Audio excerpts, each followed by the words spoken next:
আসসালামু আলাইকুম রহমতুল্লাহি ওয়া বারাকাতুহু। আমি সর্বপ্রথমেই সেই মহান রব্বুল আলমিনের দরবারে শুকরিয়া জ্ঞাপন করব, যে আল্লাহ সুবহানাহু ওয়া তাআলা জন্ম থেকে আজ পর্যন্ত সুস্থ শরীরে তার নিয়ামত দ্বারা আমাদেরকে ঘিরিয়ে রেখেছেন এবং এই পর্যন্ত জীবিত রেখেছেন। আমি শুকরিয়া জ্ঞাপন করতে চাই সেই মহান রব্বুল আলমিনের, যে আল্লাহ সুবহানাহু ওয়া তাআলা সমগ্র জগতের সৃষ্টিকর্তা এবং পালনকর্তা। আমি আরও শুকরিয়া জ্ঞাপন করতে চাই যে আল্লাহ সুবহানাহু ওয়া তাআলা আমার হায়াতের মালিক। আমি শুকরিয়া জ্ঞাপন করতে চাই সেই রবের, যে রব আমার মৌতের মালিক, সমগ্র জগতের সৃষ্টিকর্তা এবং পালনকর্তা, যে রব কবরের জিন্দেগির মালিক, যে রব কাল কিয়ামতের মালিক, যে রব জান্নাত এবং জাহান্নামের মালিক, যে রবের উচ্চ মর্যাদা আরশে আজিমে, যে আল্লাহ সুবহানাহু ওয়া তাআলা চাইলেই একটা আলেমকে জালেম বানিয়ে দিতে পারে, যে আল্লাহ সুবহানাহু ওয়া তাআলা চাইলেই একজন জালেমকে আলেম বানিয়ে দিতে পারে, সেই মহান রবের দরবারে অন্তরের অন্তরস্থল থেকে শুকরিয়া জ্ঞাপন করতে চাই। আলহামদুলিল্লাহ। আল্লাহ সুবহানাহু ওয়া তাআলা যাকে সমগ্র জগতের রহমত এবং হেদায়েত স্বরূপ হিসেবে পাঠালেন, যাকে আল্লাহ সুবহানাহু ওয়া তাআলা সৃষ্টি না করলে এই আসমান সৃষ্টি করতো না, যাকে আল্লাহ সুবহানাহু ওয়া তাআলা সৃষ্টি না করলে এই জমিন সৃষ্টি করতো না, এমনকি চন্দ্র সূর্য নক্ষত্র কুল কায়নাত জান্নাত জাহান্নাম এবং 18,000 মাখলুকাত জিন এবং ইনসানকেও সৃষ্টি করতেন না। সেই রসুল, সেই আল্লাহ তাআলার বন্ধু আমাদের নবী হুজুর পাক সাল্লাল্লাহু আলাইহি ওয়াসাল্লামকে আমরা অন্তরের অন্তরস্থল থেকে দুরূদ পাঠ করব। সকলেই বলি সাল্লাল্লাহু আলাইহি ওয়াসাল্লাম। তো মেরা দোস্ত বুজুর্গ ভাই, যে কথার মুজাকারা করার জন্য আসলাম, যে সেই কথাটা হচ্ছে আমাদেরকে আল্লাহ সুবহানাহু ওয়া তাআলা যেটা বলছেন যে ওমা খলাকতুল জিন্না ওয়া ইনসা ইল্লা লিয়াবুদুন, আমি জিন এবং ইনসানকে সৃষ্টি করছি শুধুমাত্র আমার গোলামি করার জন্য, আমার দাসত্ব করার জন্য, এছাড়া আর কোনো উদ্দেশ্য আল্লাহ সুবহানাহু ওয়া তাআলার নেই। তো এটা হচ্ছে সর্বপ্রথম টপিক, যে আল্লাহ তাআলা আমাদেরকে কেন সৃষ্টি করলেন। আর দ্বিতীয় কথা হচ্ছে আমরা কি করতেছি। আর আল্লাহ সুবহানাহু ওয়া তাআলা বলছেন যে আমি প্রত্যেক সৃষ্টির পিছনে একটা করে রহস্য রেখেছি। তো মেরা দোস্ত বুজুর্গ ভাই, আমি যদি সেই রহস্যর তালাশে বের হই, আলহামদুলিল্লাহ একদিন না একদিন আল্লাহ তাআলার সম্পূর্ণ নিয়ামতকে সুন্দরভাবে বুঝতে পারবো এবং আমল করার ইচ্ছা পোষণ হবে মনের মধ্যে। যদি রসুলের কথা বলি, আমাদের যে নেতা হজরত মুহাম্মদ সাল্লাল্লাহু আলাইহি ওয়াসাল্লাম, আসলে আপনি জানতে চাবেন, সর্বপ্রথম প্রশ্ন দাঁড় করবেন, আপনি যে জিনিসটা খুঁজতে চাবেন সেই জিনিসটার প্রশ্ন দাঁড় করবেন। আপনাকে আগে দাঁড় করাইতে হবে হজরত মুহাম্মদ সাল্লাল্লাহু আলাইহি ওয়াসাল্লাম তিনি কে, বা তার মর্যাদা কতটুকু, আল্লাহ তাআলা কেন তাকে দুনিয়াতে পাঠালো, তার কাজ কি, মানে তার উদ্দেশ্য কী ছিল, মাকসাদ কী ছিল। আপনি যদি এই সিরতগুলো দেখা শুরু করেন, তাহলে আপনাকে অবশ্যই রসুলের যে সিরত, মানে রসুলের যে হচ্ছে জন্ম থেকে বা জন্মের আগে থেকে যে আল্লাহ তাআলার যে হচ্ছে পরিকল্পনা, বা আল্লাহ তাআলা কবে দুনিয়াতে পাঠাবেন এবং কার মাধ্যমে পাঠাবে বা কীভাবে পাঠাবেন বা দুনিয়ার জগতে কীভাবে চলবেন, এই পুরো সিরতটা যদি আপনাকে দেখতে হয়, তাহলে আল্লাহ তাআলার রসুলের, মানে আমাদের নবী হুজুর পাক সাল্লাল্লাহু আলাইহি ওয়াসাল্লামের কী করতে হবে, জীবনী পড়তে হবে।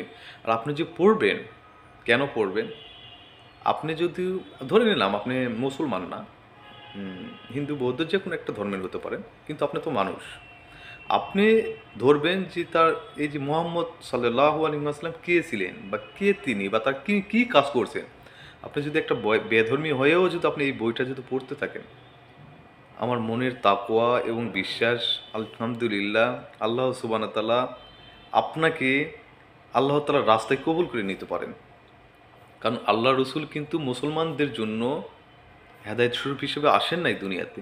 আল্লাহ সুবহানাহু ওয়া তাআলা সমগ্র জগতের, এক কথা হচ্ছে 18 মাখলুকাত থেকে শুরু করে হিন্দু, বৌদ্ধ, খ্রিস্টান সবার জন্য হেদায়েত স্বরূপ হিসেবে পাঠিয়েছেন। আপনি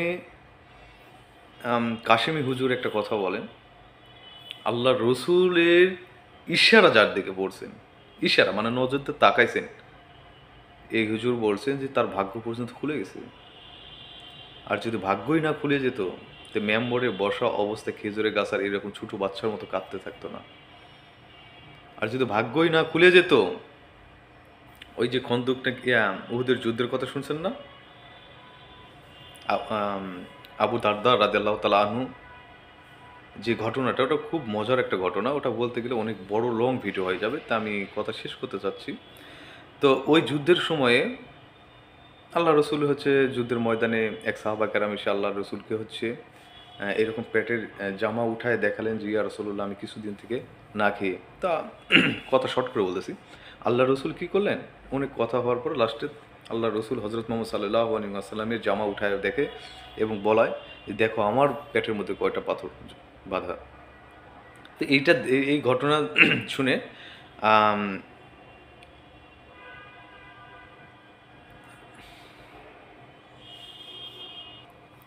এই ঘটনার শুনে জাবের রাদিয়াল্লাহু তাআলা আনহু কি করছেন, আল্লাহ রসুলের এই অবস্থা দেখে সে পিছন দেখতে দৌড় দিয়েছেন বাড়িতে। দৌড়ে বাড়িতে যাওয়ার পরে তার স্ত্রীকে বলতেছে যে স্ত্রী, বাড়িতে কি কোনো খাবার আছে, খাবার থাকলে বের করো। রহমতুল্লাহ আলামিন আমাদের নবী হুজুর পাক সাল্লাল্লাহু আলাইহি ওয়াসাল্লামের পেটের মধ্যে পাথর বাঁধা, আল্লাহ রসুল না খেয়ে আছে। আমি আমাকে যদি আল্লাহ সুবহানাহু ওয়া তাআলা কিয়ামতের মাঠে জিজ্ঞাসা করে, তোমার বাড়িতে খাবার থাকা অবস্থায় আমার বন্ধু, আমার হচ্ছে রসুল কেন না খেয়েছিল বা পেটের মধ্যে পাথর বাঁধা ছিল, আমি এই প্রশ্নের উত্তর হিসাব দিতে পারবো না। তখন তার বিবিকে বললেন যে হচ্ছে খাবার, ঘরের মধ্যে কোনো খাবার আছে কিনা দেখো। তো দেখার পরে তখন তার বিবি বলতেছে, আমাদের বাড়িতেই তো কি কয়েকদিন তো কোনো খাবার নেই। তখন বলছে যে কি, যেভাবে খুঁজে দেখো। তখন উনি পুরো বাড়ি খুঁজে এসে বলছে যে জবের আটা আছে অল্প কিছু। তো বলছে একটা দিয়ে রুটি বানাও, আর হচ্ছে রুটিটা খাওয়ার জন্য কোনো কিছু আছে কিনা। তো বলে যে বাড়িতে তো ওইরকম কোনো কিছু নেই, ছোট্ট একটা বকরির বাচ্চা রয়েছে, তো ওইটাকে জব করো। তো ওইটাকে জবাই করতে গিয়ে, ভাই ঘটনা শর্ট করতেছি, জবাই করতে গিয়ে এই যে জাবের রাদিয়াল্লাহু তাআলা আনহুর যে হচ্ছে হলো ছেলে ছিলেন দুইজন, তো ওনারা হচ্ছে গোপন থেকে মানে বাড়ির যে কোনো এক পাশ থেকে দেখতে পায় যে ছাগলটা হচ্ছে জবাই করার দৃশ্যটা, ছুরি, ছাগলকে মাটিতে রেখে ছুরি গলার মধ্যে দিয়ে ছাগলকে জবাই করে ফেলে। এই দৃশ্যটা দেখার পরে তো জাবের রাদিয়াল্লাহু তাআলা আনহুর স্ত্রী হচ্ছে জবাই করে চামড়া ছিলানোর পরে গোস্ত রান্না করতেছে। আর ছেলে মেয়ে, যে ছেলেরা দেখছেন, ওনারা হচ্ছে কী করছে, ওই ছুরিটা নিছেন, মানে ওনারা তো বোঝে না, অল্প বয়স ছিল। তাহলে ছুরিটা নিয়ে বড় ভাই ছোটো ভাইকে বলছে যে ভাইয়া তুই এখানে শুয়ে পড়, মাটিতে শুয়ে পড়ছে। আর বড়টা ছোটোটার হচ্ছে গলায় লাগাইতে দিয়ে দিছেন, সঙ্গে সঙ্গে গলা হচ্ছে 2 খণ্ড হয়ে গেছে। তো যাওয়ার পরে এই সময় জাবের রাদিয়াল্লাহু তাআলা আনহুর স্ত্রী ঘরের মধ্যে গিয়ে দেখে যে এই অবস্থা। আর বড়টা কী করছে, ছুরি এবং সব ওই অবস্থায় ফালাই দিয়ে দৌড় দেওয়া শুরু করছে ভয়ে, যে মাই কী বলবে না বলবে। তার স্ত্রীও কিছুক্ষণ বাইরে গেছেন। তো দৌড়াইতে দৌড়াইতে এমনভাবে দৌড়াইছে যে পাথরের সঙ্গে পা ধাক্কা লেগে উল্টে পড়ে পাথরের সাথে মাথা বাড়ি লেগে ফেটে বড় ছেলেও মারা গেছে। তো জাবের রাদিয়াল্লাহু তাআলা আনহুর স্ত্রী বড় ছেলেকে এবং এই যে ছোটো ছেলে যে হচ্ছে গলা যে হয়ে গেলে কেটে ফেললেন বড় ছেলে, তখন এই 2 ছেলেকে পাটিতে রেখে পাটির মোড়ে মোড়ে 2টা নিয়ে যায় ঘরের কোণার মধ্যে রেখে দিয়েছেন। কেন?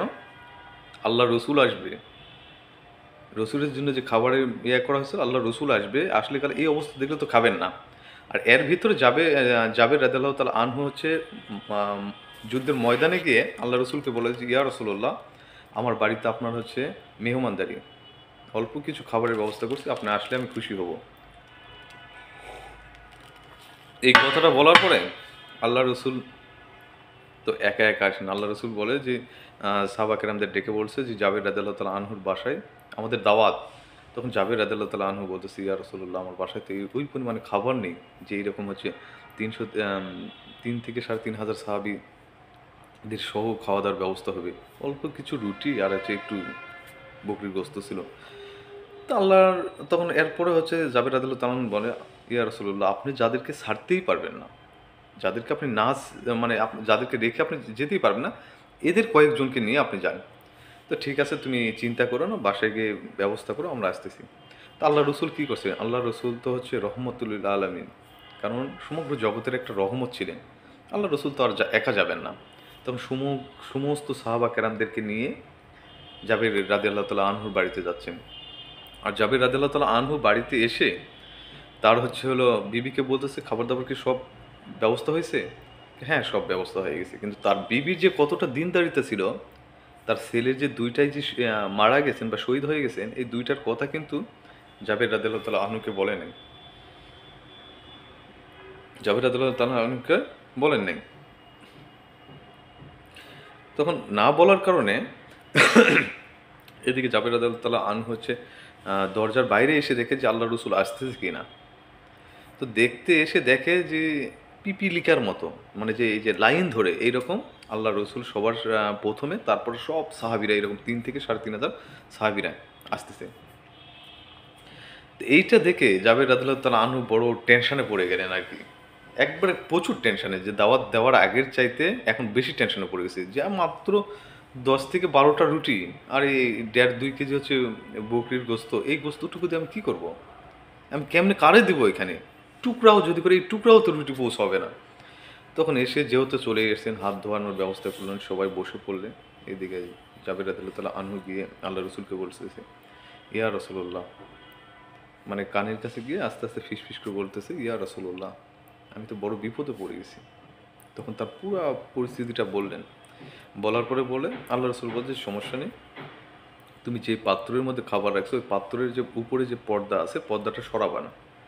পর্দার নিচ থেকে হাত দিয়ে খাবার যা আছে একটা একটা করে প্রত্যেক সাহাবিকে দিয়ে দাও রুটি। আলহামদুলিল্লাহ, সবই তো আল্লাহ তাআলার রহমত। তো উনি আল্লাহ তাআলা রসুলের এই কথাটা শুনলেন এবং ওই পাত্রের মধ্যে হাত দেয়, একটা একটা করে বের করতে করতে প্রায় 3,000 থেকে 3,500 সাহাবিদেরকে আল্লাহ রসুল সহকারে সবাইকে দিয়ে দিয়েছেন। তারপর বকরির গোস্ত সেম, যে পাত্র আছে, পাত্র ঢাকনা না উঠাইয়া হাত দেয় আর বের করে আর প্রত্যেক সাহাবা কেরামদেরকে দিয়ে দেন আল্লাহ রসুল সহকারে। দেওয়ার পরে বলছে যে বের করে যান, দেখবে না। তারপরে ওই রকম রেখে দেয়। দেওয়ার পরে সবাই যখন খাবার শুরু করবে, এই সময় আল্লাহ রসুল বললেন যে সবাইকে একটা কথা বললেন, তোমরা গোস্ত খাবা, রুটি খাওয়া, কিন্তু গোস্তর কেউ হাড্ডি চাবাবো না। হাড্ডিটা হচ্ছে দস্তরখানায় রেখে দিবা। দেওয়ার পরে ইতিমধ্যে যখন শুরু করবেন, খানা যখন শুরু করবেন, আল্লাহ তাআলার পক্ষ থেকে একটা রুহি চলে আসছে, ফেরেশতা নিয়ে চলে আসেন, এসে বলছে, ইয়া রাসূলুল্লাহ, আল্লাহ তাআলা আপনাকে খাইতে নিষেধ করলেন। আল্লাহ রসুল সঙ্গে সঙ্গে যেখানে ছিল ওখানে স্টপ। তখন জানতে চাইলো কেন? তখন আল্লাহ জিবরাইল বললেন, ফেরেশতা বললেন যে আল্লাহ তাআলা এই জাবের রাদিয়াল্লাহু তাআলা আনহুর 2 ছেলেকে না নিয়ে আপনাকে খেতে নিষেধ করছেন। 2 ছেলেকে সঙ্গে করে নিয়েই খেতে বলছেন আল্লাহ সুবহানাহু ওয়া তাআলা। এখানে সবচেয়ে মজার ঘটনা হলো, আপনারা কিন্তু, আমি জানি আল্লাহ রসুল না জানলে, আপনি আপনি আমি জানি যে জাবের রাদিয়াল্লাহু তাআলা আনহুর 2 ছেলে কীভাবে ইন্তেকাল করছেন। একটা ছুরির নিচে, একটা পাথরের সঙ্গে ধাক্কা খেয়ে মাথা ফেটে। এখন আল্লাহ তাআলা তার ফেরেশতার দ্বারাই হচ্ছে তার বন্ধুর কাছে রুহি পাঠালেন যে জাবের রাদিয়াল্লাহু তাআলা আনহুর 2 ছেলেকে না নিয়ে যেন খানা না খায়। তখন কি করছেন? তখন আল্লাহ তাআলার রসুল হযরত মুহাম্মদ সাল্লাল্লাহু আলাইহি ওয়াসাল্লাম বলতেছে, হে জাবের, তোমার 2 ছেলেকে নিয়ে আসো, তোমার 2 ছেলের সঙ্গে একসঙ্গে আমরা খানা খাবো। তখন তো জাবের রাদিয়াল্লাহু তাআলা আনহু খুশিতে একবারে কি বলবো আপনার, প্রচুর খুশি। গিয়ে তার বিবিকেও বলছে, হে বিবি, আল্লাহর রসুল, আল্লাহর বন্ধু আমার 2 ছেলের সঙ্গে খানা খাবে, এত বড় সৌভাগ্য আর হতে পারে না, তুমি সঙ্গে সঙ্গে ছেলেদেরকে পাঠিয়ে দাও। তখন তার বিবি বুঝতে দিল না, তখন বললো যে তারা তো ঘুমাচ্ছে, আপনি আল্লাহ রসুলকে গিয়ে বলেন তার খাবার শেষ করতে, বলেন যে আমাদের ছেলে ঘুমাচ্ছে। তখন জাবের রাদিয়াল্লাহু তাআলা আনহু এসে আল্লাহ রসুলকে বললেন, ইয়া রাসূলুল্লাহ, আমার ছেলেরা তো ঘুমায়, আপনি খান। যখন খানা শুরু করতে গেছে, আবার ফেরেশতা এসে বলতেছে, আল্লাহ সম্পূর্ণ নিষেধ করছেন তার ছেলেদেরকে না নিয়ে খেতে। তখন বলার পরে তখন আবার দ্বিতীয়বার বলেন, তখন জাবের রাদিয়াল্লাহু তাআলা আনহু বলতেছে, দেখো আল্লাহ রসুল আবার পাঠাইছেন যে তুমি ছেলেদেরকে উঠাও, ঘুম থেকে উঠাও। তখন তার স্ত্রী বলতেছে ডেকে নিয়ে গিয়ে, আমাদের ছেলে তো আর দুনিয়াতে নেই, আমাদের ছেলেরা মারা গেছেন এইরকম পরিস্থিতিতে। তখন জাবের রাদিয়াল্লাহু তাআলা আনহু বলতেছে, চুপ, এই কথার কখনো আর সাউন্ড বের করো না। এই ঘটনা যদি আল্লাহ রসুল শুনতে পায় বা জানতে পারে, তাহলে আমাদের বাড়িতে আর খাবে না, এইরকম একটা শোকের অবস্থা। তো তা বলে জাবের রাদিয়াল্লাহু তাআলা আনহু ওই কন্টিনিউ তার স্ত্রীর মতো এসে বলতেছে, ইয়া রাসূলুল্লাহ, আমার ছেলে ঘুমাচ্ছে, আপনি খান। এইটা বলার পরে তখন আবার আল্লাহ তাআলার পক্ষ থেকে ওহী আসছে যে না, নিয়ে খেতে পারবে না। আল্লাহ রসুল সে নিজেই উঠছেন, উঠে বলছে, দেখি কোথায় তোমার ছেলে, দুই ছেলে, আমি উঠাবো। তখন এসে ঘরে কোনো যখন দেখে যে নাই, তখন ঘরে এসে যখন দেখে যে নাই, তখন জাবের রাদিয়াল্লাহু তাআলা আনহু দেখে দিছে যে ইয়া রাসূলুল্লাহ, যে এখানে। আল্লাহ রসুল এসে পাটির মধ্যে এরকম হাত দিয়ে এরকম টাচ করতেছে আর বলছে, এই জাবেরের দুই সন্তান, ওঠো, আমি তোমাদের সঙ্গে খানা খাবো। এই কথা বলার সঙ্গে সঙ্গে আল্লাহু আকবার, তাদের যে গলা যে দুই খণ্ড ছিল, গলা গলার জায়গাতে যৌথ হয়ে গেলেন, এবং হচ্ছে মৃত ব্যক্তি, দুই ছেলে মৃত অবস্থায় ছিলেন, তারা জীবিত হয়ে গেলেন। আল্লাহ সুবহানাহু ওয়া তাআলা তাদেরকে জীবিত করে দিলেন। দেওয়ার পরে দুই ছেলেকে নিয়ে সঙ্গে করে নিয়ে খানা শুরু করেছেন, আলহামদুলিল্লাহ। খানা খেতে খেতে এরপরে আল্লাহ রসুল বলে যে, হে জাবের রাদিয়াল্লাহু তাআলা আনহু, তুমি আবার সবাইকে 2 পিস করে রুটি দেওয়া শুরু করো। এখানে কিন্তু রুটি ছিল 10টা-12টা। আবার প্রত্যেক সাহাবা কেরামদেরকে 2 পিস করে রুটি, বা এর কম বেশি হতে পারে, রুটি আবারও দিয়ে দিলেন। ওখান থেকে গোস্তও আবার দিয়ে দিলেন। দিয়ে খাবার সম্পূর্ণ করা যখন শেষ হয়ে গেল, তখন দেখে যে দস্তরখানার মধ্যে যে হাড্ডি ছিল, এই হাড্ডিগুলো একা একা অটোমেটিক শূন্যের উপরে উঠে একসঙ্গে একত্রিত হয়ে যৌথ হয়ে এসে, যেখানে ছাগলের মাথার চামড়া ছিল, শরীরের চামড়া ছিল, যেখানে যে অঙ্গগুলো ছিল, সমস্ত অঙ্গগুলো এক জায়গায় হয়ে ওই ছাগল হাঁটা শুরু করেছে। সুবহানাল্লাহ, আলহামদুলিল্লাহ। তো মেরা দোস্ত বুজুর্গ ভাই, এগুলো হচ্ছে সাহাবা কেরামদের কোনো বানোয়াট কথা না, এগুলো সত্য ঘটনা। আর আমরা আল্লাহ তাআলার সমস্ত নিয়ামত এবং হলো আল্লাহ তাআলার হচ্ছে যে কুদরতি যে রহমত ছিলেন, এগুলোকে অনেকে আমরা অস্বীকার করি। আসলে অস্বীকার যারা করি তাদের আমি বলবো না যে সে মুসলিম না, আমি বলবো যে তার হচ্ছে ইমানের মধ্যে পরিপূর্ণ ইমান নেই, তাকে পরিপূর্ণ ইমান আনতে হবে। আর এটাই যদি না হইতো, নমরুদকে আল্লাহ সুবহানাহু ওয়া তাআলা কীভাবে ধ্বংস করছেন, ফেরাউনকে আল্লাহ সুবহানাহু ওয়া তাআলা কীভাবে ধ্বংস করছেন, এই যে আবাবিল পাখির দ্বারা ছোট ছোট পাথর নিক্ষেপ করে কীভাবে স্বৈরাচারীদেরকে দেশ থেকে তাড়িয়ে দিয়েছেন বা ধ্বংস করছেন। আবার যদি তাই না হতো, এই যে 4ই আগস্ট, 5ই আগস্ট, এই আগস্টে এই সমাজ, এই জেনারেশন, এই সমাজ 2024 সালে বা এই সালের জেনারেশনগুলো যেগুলো, অনেকেই বলে এরা গেমস খেলে গেমসের মধ্যে ব্যাঘল, অনেকে বলে এরা নেশার মধ্যে ব্যাঘল, অনেকেই বলে যে এরা তোমাকে একবার গেছে এই জেনারেশনটা, এদের দ্বারাই কোনো কিচ্ছু হবে না, এরা কোনো কিছু করতেই পারবে না। তো আলহামদুলিল্লাহ, আল্লাহ তাআলা জানে যে সমাজের মধ্যে যাদেরকে নিয়ে তোমরা অবহেলা করছো, তাদের দ্বারাই আমি কাজটা করে দিলাম। আল্লাহ তাআলা কিন্তু এইসব লোকদের থেকে, এই ছোট্ট ছোট্ট যারা কিছু করতেই পারবে না সমাজের মধ্যে, যাদের যাদের যাদের একবার ধ্বংস হয়ে গেছে, এদের দ্বারাই কিন্তু কি করছেন আপনারা আজকে জানেন। তো মেরা দোস্ত বুজুর্গ ভাই, এটা হচ্ছে এখনকার কোনো কথা না, বা আজকে অথবা কালকের কোনো কথা না। সেই আদম আলাইহিস সালাম থেকে শুরু করি, কিভাবে কাফেররা ইসলামকে ধ্বংস করতে চেয়েছেন, কিভাবে ইসলামের ক্ষতি করতে চেয়েছেন। আর সেই সময়তে কিন্তু আমরা এখন যদি কোনো কথা বলে ধাপ করে বলবে, এর মতো লোক কীভাবে হচ্ছে ফতুয়া দেয়, এ তো ফতুয়া তো দিতে পারবে না, এ তো আলেম না। আমি আলেমের কথা বলতেছি না, আমি বলতেছি সেই জামানার কথা। আল্লাহ রসুল যে জামানায় ছিলেন, যেহেতু কোনো কোনো ব্যক্তি যদি হচ্ছে কী করতো, যুদ্ধের সময় যাইতে যাইতে পলায়ন করছে, বা যেতে যেতে যায় নাই, বা ইয়া করছে, কোনো কিছু অজুহাত দেখেছে, যুদ্ধে প্রায় হচ্ছে 1000 লোক গেছিলেন, যেতে যেতে প্রায় 300 লোক পিছন দিক দিয়ে সরে গেলেন। আল্লাহ তাআলার রসুল হযরত মুহাম্মদ সাল্লাল্লাহু আলাইহি ওয়াসাল্লাম বলছেন, এরা হচ্ছে কাফিরের অংশীদার। কেন বলছেন? যুদ্ধের ময়দান থেকে যে পালিয়ে আসে। তো মেরা দোস্ত বুজুর্গ ভাই, আমরা যেটা এখন যে দোষগুলোকে ছোট্ট দোষ বলে আমরা গণ্য করতেছি, আল্লাহ রসুলের জামানায় ছিল এটা বিশাল বড় দোষ। একজন ব্যক্তির হচ্ছে নিজের শারীরিক প্রবলেমের কারণে সে যেতে পারে না যুদ্ধের সময়। তারপর আল্লাহ রসুলকে বলছে, ইয়া রাসূলুল্লাহ, আমি কয়েক ঘন্টা পরে যাচ্ছি, কিন্তু তারপর যেতে চাচ্ছে। তো কয়েক ঘন্টা পরে যেতে চায়, আর যান নাই, যে কোনো একটা অজুহাতে বা যে কোনো কিছু একটা আটকা পড়ে গেছে, যান নাই। এরপরে ওনাকে প্রায় 40 থেকে 50 দিন ওনার সাথে পুরো এলাকার লোকজন কথা বলেনি, কোনো কথাই বলে নাই। তারপরে এইরকমভাবেই রাখছিলেন, যদি আল্লাহর পক্ষ থেকে ক্ষমা হয় তাহলে কথা বলে। উনি সালাম দেওয়ার চেষ্টা করে মানুষকে, কোনো কথা বলে না। উনি মানুষের সাথে কথা বলতে চায়, কেউ কথা বলেন। উনি মনে করতেছিল সবচেয়ে কষ্টদায়ক যদি কোনো শাস্তি হয় এইটাই। মনে হচ্ছিল আমি মানুষের মাঝে থাকা অবস্থায়ও একটা অন্য গ্রহে বা অন্য একটা এলাকায় আমি বসবাস করতেছি। তো এর পক্ষে 40, 45 বা 50 দিনের মধ্যে আল্লাহ তাআলার পক্ষ থেকে আল্লাহ রসুলের কাছে ওই আসে যে ওনাকে আল্লাহ ক্ষমা করে দিয়েছেন। এই যে এই ভুলগুলা, আর আজকে আমরা হচ্ছে মনে করি নামাজ পড়তেছি আমি একটা আল্লাহর পরিপূর্ণ বান্দা, আমি হজ করতেছি আমি মনে করতেছি আল্লাহর পরিপূর্ণ একটা বান্দা, আমি রোজা রাখতেছি আমি মনে করছি আল্লাহ তাআলা পরিপূর্ণ বান্দা, আমি হাদিস পড়তেছি আমি পরিপূর্ণ বান্দা। তো মেরা দোস্ত বুজুর্গ ভাই, আমাদেরকে মনে করতে হবে, আমাকে বুঝতে হবে আমাদের উদ্দেশ্য কি, মাকসাদ কি। আল্লাহ রসুলেরা এসে সর্বপ্রথম কি নামাজ বন্দিকে রোজা হজ আজকার এগুলোই করছেন, না আল্লাহ তালা হচ্ছে সবচেয়ে, ধরে নেয় আল্লাহ তালা সবচেয়ে কি ছোট্ট ছোট্ট কাজগুলো কি নবীদের দ্বারাই করাই নিছেন? তো মেরা দোস্ত বুজুর্গ ভাই, না। নবীয়ত্ব দিয়ে এই দুনিয়াতে পাঠানোর পরে আল্লাহ সুবহানাহু ওয়া তাআলা সবচেয়ে বড় কাজগুলো নবীদের দ্বারা করাই নিছেন। সেই সবচেয়ে বড় দাওয়াত কাজগুলো কি?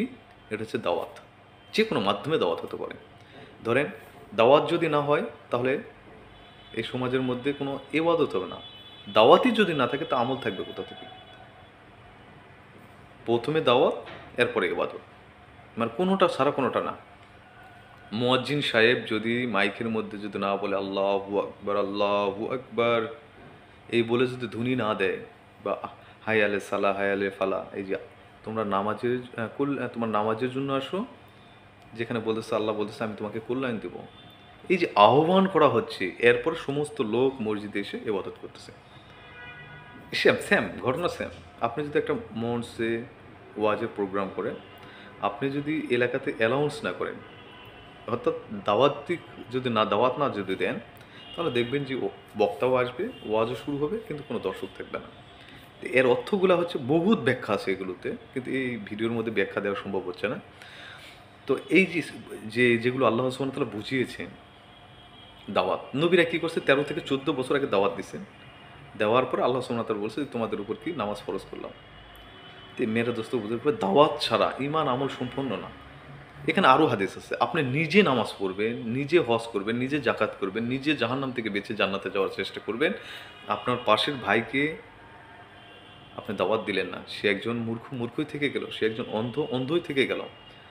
দুনিয়া থেকে দেখতে পাচ্ছেন যে তার চোখ আছে, কিন্তু আল্লাহ সুবহানাহু ওয়া তাআলা এইসব ব্যক্তিকে অন্ধ বলছেন, যে আল্লাহ তাআলার নিয়ামত এবং শুকুর গুজার বান্দা হতে পারতেছে না, আল্লাহ তাআলার গুণগান গাইতে পারতেছে না, এদেরকে অন্ধ বলছেন।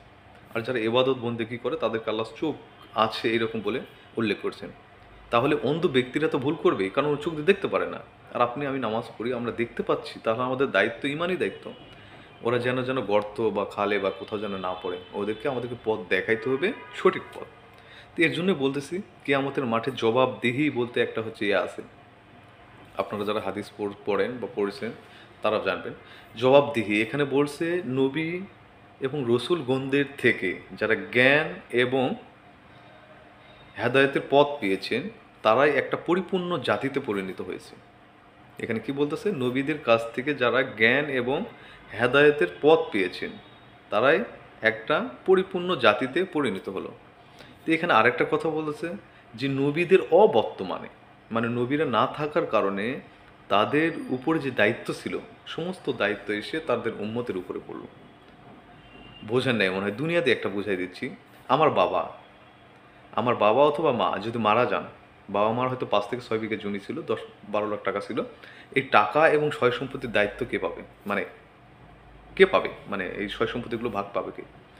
বাবা মা না থাকার কারণে তাদের যে 2-1 জন ছেলে মেয়ে থাকে, সম্পূর্ণ জমি ছেলের আসে হয়ে যায়, অটোমেটিক হয়ে যায় যে এই জমিগুলো এখন এই ছেলে মেয়েদের।